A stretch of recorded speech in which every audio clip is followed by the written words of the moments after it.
Alternative Spring Break Trip is a trip where students can go to complete some community service for a community. We could be rebuilding a house, we could be rebuilding a church, painting, stripping, laying down new floors, roofing, you name it, whatever they need us to do, we'll do. We are working with the United States Recovery Project.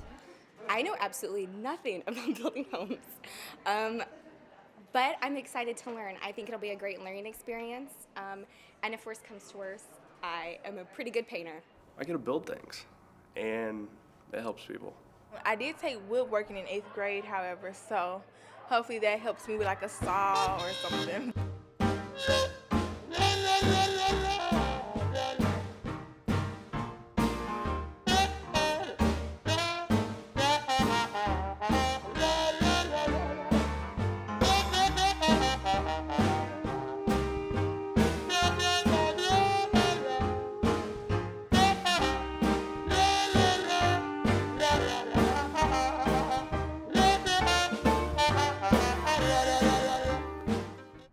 What our job is to basically come in, secure the properties, bring them out of code enforcement, allow the homeowners to keep their properties. And code enforcement is a scenario where the city comes out and they're looking for properties that have value, but yet not a lot of work to do. Peeling paint, grass that's too tall, those kinds of things. And when you drive through these neighborhoods and you see a house that is in pretty good shape, but it really looks kind of tattered on the edges, that's a lot of what we do as the United States.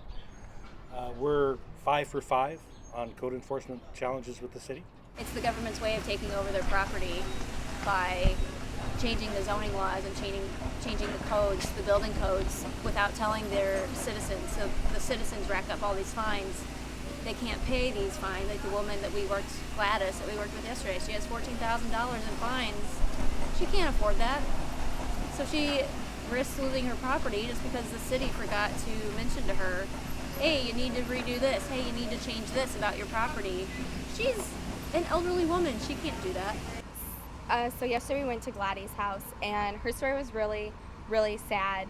After Katrina, she paid $148,000 for a contractor to fix up her house, repair the damage, and he did his work, but he didn't do it right, and it was terribly done. The door wasn't fitted right. The windows weren't fixed.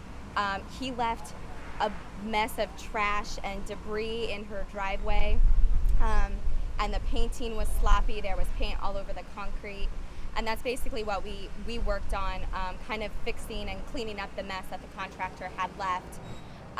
We repainted the trimming, and we cleaned out all the weeds and the trash that had been left there since he had finished up. And it's just horrible to think that another human could do that to someone. Gladys was like she's 79 years old now, so 7 years after Katrina. And I don't get it. Who would do that to an older woman? I mean, think if that was your grandma or someone that you knew. It's painful to see. And so I was more than happy to help any way that I can, and we had fun. We found rats in the trash that was in the woman's driveway, which was maybe 100 feet from her house. And so if you think of your grandparents and their trash that sits outside their house is infested with rats and a nest of cockroaches, what would you do about it? There's no way you'd put up with it. That's ridiculous. So that was I don't think many of us have ever necessarily seen a rat up close, and to see it like that was pretty overwhelming for some, I think, and pretty a good learning experience that these are unacceptable living conditions. When I first came up, I saw the church was pretty worn down, pretty dilapidated. I mean, it's a 100-year-old church. It's got just years and years of weathering. But then once I got to work at scraping, I was quite disappointed. Very tedious work, hard work, using a lot of muscles. You definitely have to be dedicated and motivated to do a job like this. Other words, you're going to be doing more harm than you are helping. Power washing turned out to be the wettest, nastiest, craziest job ever. I was just like dripping wet. I mean, it was awesome. I loved it, but I was just like covered with paint chips and everything. Why am I nailing this nail? You know? Why am I cutting this grass? Why am I scraping the old paint of a house? This is not going to help nobody. You're actually helping people to retain their property. But now I'm like, okay, I've completed my job. I did the best I can. I helped, you know, and I did what I came to do. Just knowing that I went down there and gave some of my time, and they're better for it. They were bettered by it, if you will. It's a great feeling knowing that you're making a difference.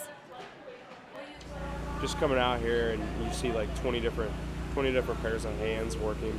It's really nice. You got everybody lined up along the wall, and it was great to see.